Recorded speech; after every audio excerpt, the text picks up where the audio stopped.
Kyle's been begging me to come out and talk a little bit about what I'm doing with the flowers. So Lloyd and I are gonna show you. Hey, where are you going? Let's do it. So basically, every bed here that you see is mostly zinnias, just different varieties. So this is a bed of zinnia, zinnia, zinnia, zinnia, zinnia, and then that last bed is a bunch of filler that I'll go through, and the one in the back horizontal is cosmos, zinnias, and marigolds. So let's go from the top. Raven decided to join us too.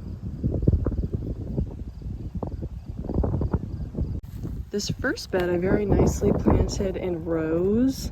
If you look closely, you can see they're evenly spaced. I have like 4 rows in here. And these are all Oklahoma salmon zinnia varieties, okay?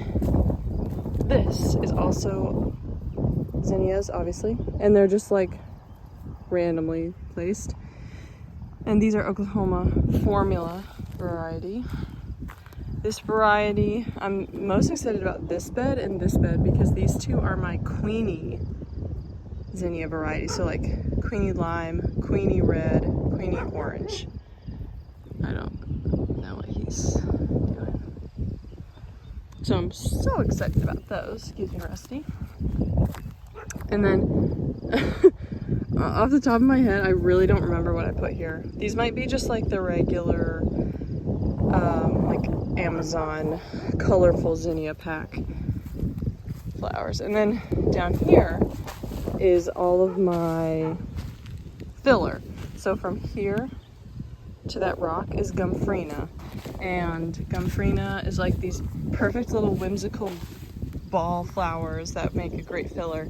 And they're like so hard to see, but that little purpley red sprout is the Gomphrena. Okay. Then from this rock to this rock is white dill, planted terribly, but it's another nice big thick filler flower. Then from here to here we have straw flower, all these little tiny sprouts.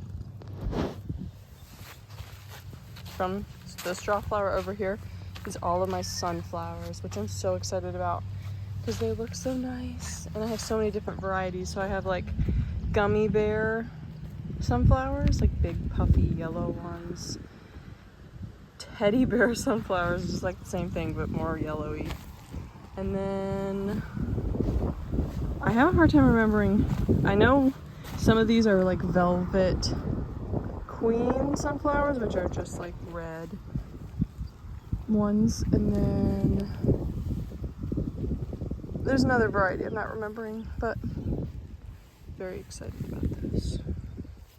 And then back here in this space, I have marigolds that my mom like harvested from her seeds last year and just gave me a big bag of them. Wait, where even are they? There's some marigolds. More Amazon zinnias. You can see a little patch right here. Again, you could tell when I got a little lazy with my planting. I was between baby naps and working with a destroyed back because my 4-month-old baby is 18 pounds. So, anywho, all these are cosmos. They've taken off. They look great, so I'm really excited about these. They're planted really thick, so like in thick patches, so we'll see how they end up doing, but there it is. Something else I need to show you, which is what is hopefully going to be our legacy here one day, and we'll take over the annual flowers, are our perennials. So let's go there. So our long-term goal is to stay away from annuals and plant all perennials, which means they come back every year. And the main one is peonies. So we got This is our first round of peonies, and they're from Meyer, and they were like $10 for a pack of 2. And this is just gonna be our start. So we have, I don't even remember what ones are where, but I think this might be a Sarah Bernhardt variety. This is another one. I think this might be a dark, like pink one. Don't remember. This one, whoops, it's not even like in the ground. You can tell how much we've really put in effort over here, but this is just the start. And then we have one more. Oh wow, look at this getting taken over by weeds already. But they're doing pretty good, I think. This is just the start to something magical.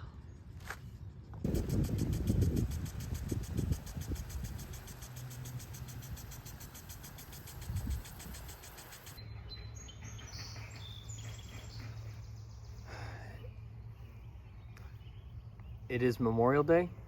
I am gonna open up this box. It's probably like 8:30 or something in the morning right now. So I thought maybe they'd be a little calm. They seem pretty active. But I'm gonna open up this box. Hopefully they're using a full 7 or 8 frames out of the 10 frames, that's 70-80%. And if they are, I'm gonna add a second box on top. The goal is hopefully to have like 3 boxes that are full of brood that the queen is laying eggs in, and then I'll hopefully, maybe not this year because it's my first year, but maybe we'll have 1 or 2 boxes on top of that, which will be honey supers. There will be a queen excluder, which is pretty much like a sheet with a bunch of holes. It'll be big enough for worker bees to go up and store honey, but the holes won't be big enough for the queen to get through because the queen's much bigger. So that's long-term plan, but let's go see if we can add a second box.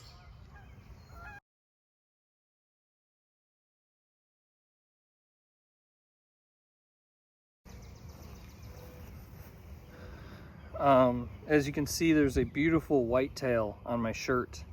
I think Emma got me this from the Salvation Army. It is giving me the confidence to work today. So thank you, Emma, and happy Memorial Day. Happy birthday, America. You made it.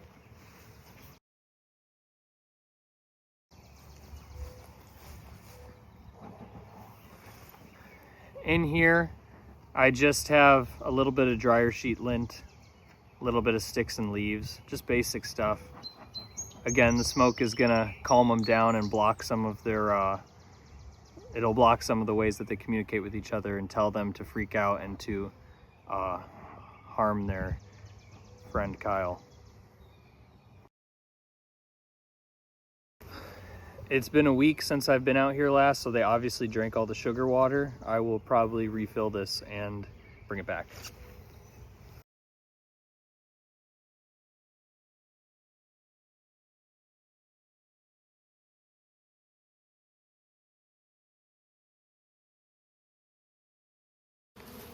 So, upon first impressions of opening this hive, I'm pretty happy. I'm seeing lots of bees in pretty much all the frames, but I don't see fully drawn comb on either end, which means it's not completely full, so they're not going to swarm, hopefully, but it looks very full, so I'm gonna inspect it a little further, but hopefully we'll be able to add a second box. Wow, so this is the frame all the way to the left, and they are using it. As you can see, it's a liquid in there, so I'm pretty sure that this is nectar. As you can see, there's like little orange dots somewhere in there. See those cells with orange in them? I believe that's pollen. Now the liquid, or I'm sorry, the nectar is in the liquid state. I believe what they do is use their wings, they dry it off by beating them really fast. And once the liquid measurement, once the amount of liquid is removed from it, it'll become honey, it'll become that thick stuff that we enjoy.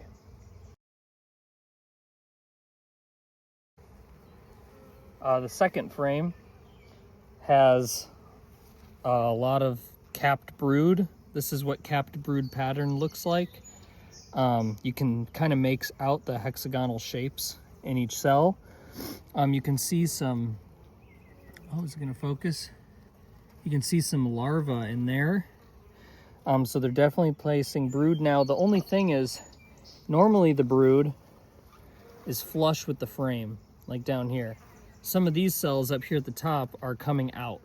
So I'm gonna have to do some research on this. I don't know if they're trying to make a new queen or if they are drone cells. I know that drones are male bees and they're bigger than worker bees, and the drone cells are bulbous on top. They're not flush with the normal drawn comb. So I don't know enough about this. I'm not sure if these are drone cells or if they're preparing for a new queen, or what I'm looking at. So I'll have to do some research on that. Now the third cell over is fairly empty. I moved this one, I believe, from the very outside of the frame. I was trying a technique called checkerboarding. So instead of just them moving from the middle outward, I was taking some of the ones they're using from the outside, trying to move them closer to the inside. I can definitely see some nectar in here, but they're not fully using it. But I do think we're gonna put another box on regardless. They're using almost every frame.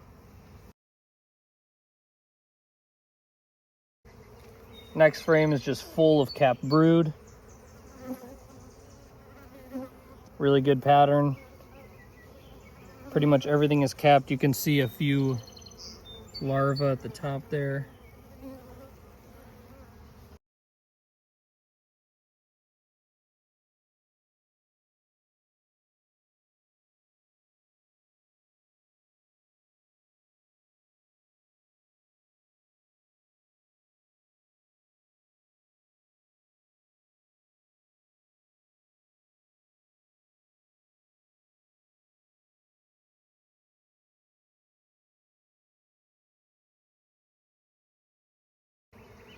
So at least 7 of the frames are being used really well. So I am gonna add this extra box. This is another medium box with 10 frames.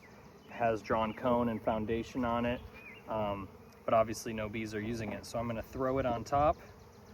I'll actually be out of town for work for about a week. It's supposed to be like 60s, 70s, 80s and sunny here, so hopefully they make good use of this next box. I can check back on it when I'm back.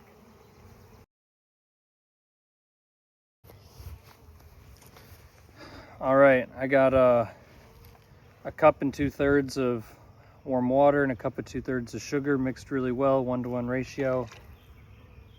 So they'll use this.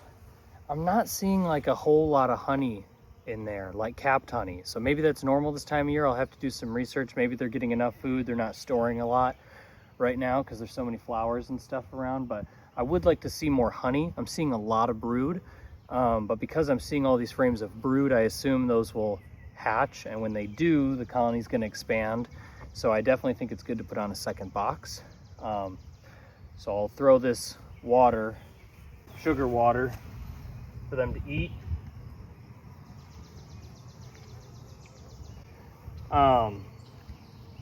Put this empty box cover on top. But that's it. We're gonna have a week of warmer weather, so I'm hoping to see some progress in the hive. I'll check back in a week or two and see what they're up to. Thanks.